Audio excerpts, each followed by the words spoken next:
आप देख रहे हैं न्यूज इंडिया टीवी, आपकी आवाज आपके साथ। वृंदावन में प्रेमानंद महाराज की पद यात्रा में शामिल बैंड बाजों की ध्वनि व ज्वलनशील पटाखों का विरोध कर रहे कॉलोनी वासियों को बागेश्वर धाम पीठाधीश्वर धीरेन्द्र कृष्ण शास्त्री द्वारा दानव बताए जाने का विरोध लगातार बढ़ता जा रहा है। शुक्रवार को राष्ट्रीय ब्राह्मण सेवा संघ के तत्वाधान में परशुराम पार्क में एकत्रित हुए विभिन्न संगठनों के लोगों ने आक्रोश व्यक्त करते हुए कहा कि प्रेमानंद महाराज स्वयं ब्रजवासियों का आदर करते हैं, लेकिन धीरेन्द्र शास्त्री ने प्रेमानंद महाराज का सहारा लेकर ब्रजवासियों को अपमानित किया है, जबकि उन्हें यही नहीं मालूम कि ब्रजवासियों ने प्रेमानंद महाराज की पदयात्रा विरोध नहीं किया है, बल्कि उन्होंने यात्रा शामिल होने वाले बैंड बाजों और पटाखों का विरोध किया है, जिससे कॉलोनी वासियों के आगे समस्या उत्पन्न हो रही थी। विरोध कर रहे संगठनों के लोगों का कहना था कि धीरेन्द्र कृष्ण शास्त्री प्रेमानंद महाराज के आगे स्पष्टीकरण दे और ब्रजवासियों से माफी मांगे, वरना उनका यह विरोध प्रदर्शन जारी रहेगा। उन्होंने कहा कि ब्रजवासियों का अपमान किसी भी हालत में बर्दाश्त नहीं किया जाएगा। इस दौरान चंदलाल शर्मा, श्याम सुंदर गौतम, विवेक महाजन, गोविंद नारायण शर्मा, ब्रह्मदेव द्विवेदी, प्रदीप बनर्जी, अनिता शर्मा, नीरज गौड़, तपेश पाठक, आनंद बल्लभ गोस्वामी आदि के अलावा विभिन्न संगठनों के लोग उपस्थित रहे।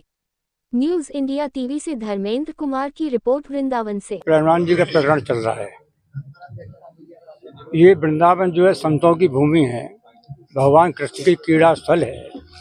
हम ये देखते हैं कि सारे वृंदावन में जो हमारे मंदिर देवालय हैं और शाम को उनको ठाकुर जी को शयन कराया जाता है और सुबह उनको विधिवत उनको जागृत किया जाता है। लेकिन आश्चर्य होता है कि जो प्रेमानंद जी के जो फॉलोअर्स हैं वो अपने रात्रि के समय पर बैंड बाजा, आतिशबाजी और अनेक तरह से मतलब है कि ध्वनि प्रदूषण फैलाते हैं। उनसे दुखी होकर के वहाँ के निवासियों ने उनसे निवेदन किया कि आप इस ध्वनि प्रदूषण से हमारे बच्चों को, हमारे वृद्धों को बहुत परेशानी होती है और हम बीच में जाग जाते हैं। तो अब इस तरीके से इस प्रकरण जिला, लेकिन उनकी परिक्रमा का या उनकी यात्रा का किसी ने विरोध नहीं किया है। हम प्रेमानंद जी के प्रवचनों से बहुत प्रभावित हैं और हमारे वर्ल्ड के फिल्म के मतलब संत हैं, ये हमारे गौरव की बात है और उनका निकलना चाहिए।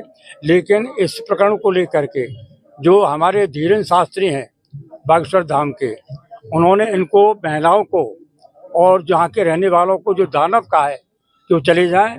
हम उनकी ब्राह्मण सेवा संघ पूरा और वृंदावन नागरिक जहाँ सब विराजमान हैं, सभी संस्थाओं के यहाँ लोग मौजूद हैं। उसकी हम उसके बागेश्वर धाम के जो जैसे है अपने बाबा हैं, उनकी हम घोर निंदा करते हैं और निंदा कर रहेंगे और उनको ये भर्त्सना भी करते हैं उनकी कि प्रभुता पाए काहे मत रहा। उनको बहुत अहंकार हो गया है और उनको अहंकार से नीचाना चाहिए और शालीनता से उनको ऐसे प्रवर्तन और नहीं करना चाहिए। समाज के क्या मांग रखते हैं?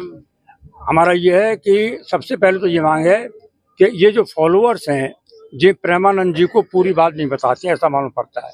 तो प्रेमानंद जी को चाहिए कि एक बार वो अपना इस बात में स्पष्टीकरण दें कि उनके नाम का कोई दुरुपयोग करके समाज को कोई दूषित न करे, कोई समाज में कोई गलत संदेश न दे और वो उनको इस समाज अपने ब्रजवासियों की जो रहे ब्रज में रहे तो ब्रजवासियों के प्रति जो श्रद्धा है उनको प्रदर्शित करना चाहिए उनको, और अपने वक्तव्य के द्वारा ब्रजवासियों को संतुष्ट करना चाहिए जिससे कुछ कष्ट न हो।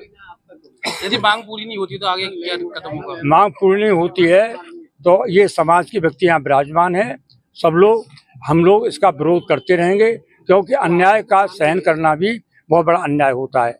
हम इस अन्याय को सहन नहीं करेंगे और इसका जितना हो सकता है उतना विरोध करते रहेंगे।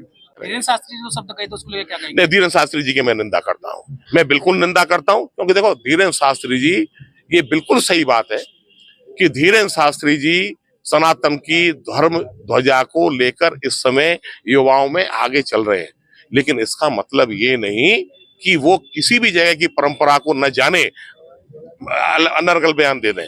इसलिए विरोध है। उन्होंने एक बात कहा कि वृंदा ऐसे लोगों को राक्षस हैं, ऐसे लोगों को दिल्ली भेज देना चाहिए। कि आपने दिल्ली में फ्लैट बनवा दिया ऐसे लोगों को? क्या राक्षस दिल्ली में रहने वाले सारे लोग राक्षस ही हो गए क्या? यदि दिल्ली में राक्षस रहते हो तो इन लोगों को फ्लैट बनवा के वहां दे तो राक्षस में रह जाएंगे। आप ऐसी बातें न करें जिससे समाज में बिखराव हो। यहाँ के ब्रजवासियों के में और संतों के बीच में कोई टकराव की स्थिति बने। आप ऐसा सामंजस्य बनाएं जो वृंदावन का ब्रजवासी और वृंदावन का संत समाज एक मंच पर एकजुट होकर एक साथ जैसे हजारों वर्षों से रहता है ऐसे रहता रहे, और वृंदावन की मर्यादा सबको पालन करनी पड़ेगी, चाहे वो संत हो, चाहे ब्रजवासी हो, चाहे बाहर से आने वाले यात्री हो। मर्यादा सबसे बड़ी है। इन धीरेन्द्र शास्त्री जी से पूछिए कि हमारे सनातन धर्म में सबसे बड़ा दर्जा आज भी अगर भगवान के बाद में है तो माँ का दर्जा है और बहन का दर्जा है। और आज उन माँ को अगर ये लोग गाली दे रहे हैं तो ये कौन से धर्म का हमारे का प्रचार कर रहे हैं। अगर किसी माँ को कोई तकलीफ है, किसी बहन को कोई तकलीफ है, वो क्यों नहीं कहेगी। यदि उन्होंने अपनी तकलीफ को माँ ने बहन ने जाहिर किया है तो आप उनको गाली देने का काम कर रहे हैं। आप देख रहे हैं न्यूज इंडिया टीवी, आपकी आवाज आपके साथ।